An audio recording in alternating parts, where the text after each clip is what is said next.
Hi there. I've stepped back to July 14th for this one, first one of that day, which was 10 water or offering on the Mayan calendar. Vision brings alchemical change, or burden of resistance drops. That sounds pretty good. I don't remember it. Let's go through it together. Waking has not been easy or pleasant these last days. For some reason, I am not waking with or before the dawn, and I seem to feel burdened or limited as I wake. Not sure what's going on. Maybe being messed with in the night. There are all sorts of ways this could be looked at. All sorts of possible stories arrived at, trying to pin down reasons and causes and so on. I miss that waking with dawn. Overall, though, I think that's a worthless endeavor, looking for reasons and causes. Why is that? It leads to the mind. It is mind doing that, not me. From the perspective of heart, mind has little to offer in such things. All it comes up with are stories. Then the danger arises when one starts believing one or more of them. Ever notice that? Then it's off into la-la land, into mind land for another go-round on the merry-go-round of thought. No thanks. I'd rather be a conscious creator than that. As for what manifests in this body, well, I don't know. Neither what it is or what to do about it, if anything. And this is no loss or problem, though. I just go with the flow. Things happen the way they should. I'm guided to do this or that. It's all taken care of. I know I'm taken care of. I know I am light, great light, and I don't have any lack whatsoever. I know all is well. So now where's the worry in that, huh? It is what it is. I find such comfort in those simple, maybe seemingly harsh words. It is what it is. They're not harsh, really, just stripped down. They are stripped down of all decoration, all detail. They are stark, not harsh. There's a certain beauty in them. Just wait until one day when they bring you such deep comfort, if they haven't already. Then you'll know more of my affection for them. They are beautiful. So, moving on. Not providing resistance to things is a new way to live for most of us. We've been well schooled to be the resistors of what is. Whatever it is, we resist in one way or another. We're not having that. We either don't want that, or we'd prefer something else, thank you very much. Nothing is ever just good enough as it is. And that goes for us too. Have you noticed that? Perhaps in coming to acceptance of our beautiful selves, we can begin to erase, or it will begin to erase itself, all the castles, moats, and armor of resistance we wear. There's really no need for all of that. In putting up that resistance to life, to what life brings, we are really just resisting the self. We are saying, self, you're not good enough. I don't accept you, self. I think I got a raw deal when I got you, and I'd rather have some other self, thank you. Go away, self. I don't like you. I won't accept you. So there. Strange message to give to life, isn't it? Well, have mercy on yourself. Remember your schooling, your programming, and the rest. Have mercy on those that put you through that as well. They didn't know any better, sweetie. They didn't do that on purpose. A really good place to start with all of this is to see that people, in generally, really do the best they can in any moment, any situation. We don't mess up or create problems on purpose, you know. The light bearers, that is. People are largely simply asleep. We are hypnotized, sucked in by our technology, by the media, the schooling, the party line, so to speak.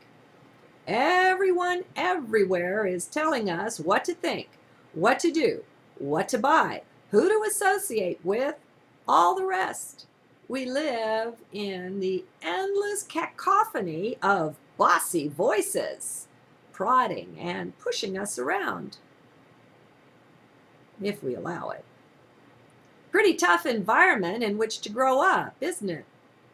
Well, everyone around you pretty much was thoroughly marinated and basted in that. We soaked up, we took it in. Now we too are out picturing that. It's really quite logical and sensible once you see it from a few steps back. Disidentifying is great. It gives us perspective, a new way to see. It can be very liberating if we are ready. Many people hate life. They look around at the mess that appears on the surface of things and they get angry. They look around for who or what to direct their anger at, and then they go for it. There are a lot of angry folks running around just seeking out targets for that anger. Even environmentalists and people with good causes get into that. Not a healthy way to live. That is living in resistance, pure and simple. That is complete rejection of what is. The issue with it, though, is that you are just resisting yourself. All of life, supposedly out there, is really just a manifestation of what is in there, within the self of all of us. The mind resists this tremendously, doesn't want to hear this message. Well, get out of mind then. Get into heart. You can hear it from there and be done with this terrible resistance to life, to things everywhere. That's a terrible burden to be under, you know. Wouldn't you like some relief? Well, enter heart. That's all I can say. You have to do it, though, to get what I'm after, what I'm trying to convey here. Lead a horse to water, but it's the horse that must decide whether to drink. No forcing is possible, nor is it even desirable. Everyone is their own sovereign of their own personal domain. You make all the choices for you. Other people just act as your advisors. You hire someone for the job at times, and you pretty much take their advice for a while. You may like the story someone is offering, their perspective on this or that, and that's fine. The point is, though, to eventually find your own inner advisor, your own inner tuition. Then your intuition turns up into high gear. You really get going, only going from a new starting point. You find you have a new foundation, one that slowly or swiftly at times begins to change basically everything there is about your life and the whole world around you. Your reality shifts. That's what's possible in heart. The price is too tough for many to bear, though. So they think. So they resist. That sounds great and all, but if I can't take mine with me, then that's crazy. No thanks. Well, that's a perfectly valid choice. I champion your right to make it, or any other choice. You have that right. You have free will. Exercise it. Don't gripe about what the world does with or about free will. Stay within the self for now. Don't let mind pull you out that way. Did you see that? How mind entered in? In many of you, it did. I can feel that, and you can too. It's just a matter of attuning to it. You see, you have what amounts to all these superpowers, but mind can't adapt to that. They sound, frankly, crazy to mind.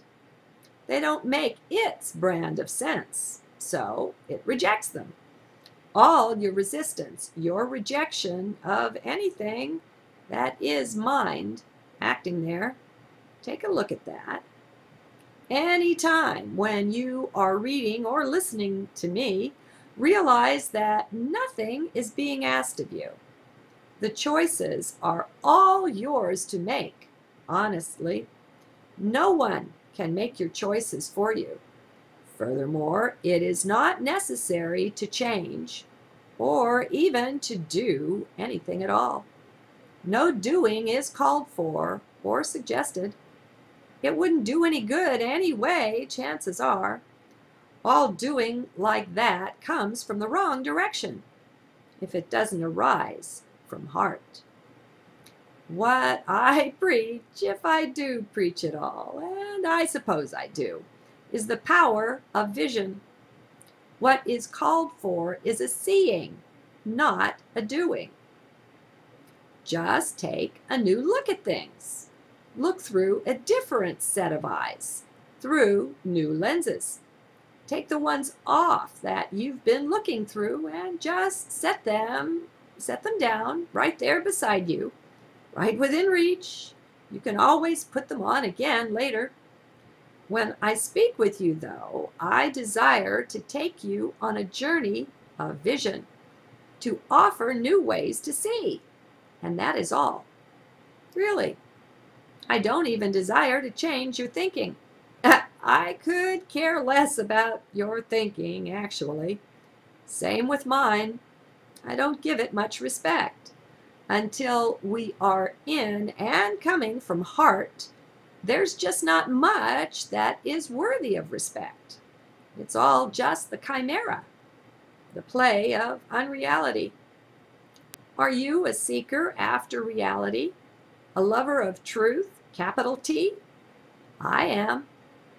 I share with you where my journey has led me, in hopes, of course, that some of it might rub off, might have resonance for you, might ring those interior bells we all have, those ones calling us home, capital H, into the kingdom of heart.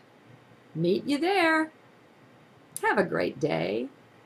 And remember, it's a choice.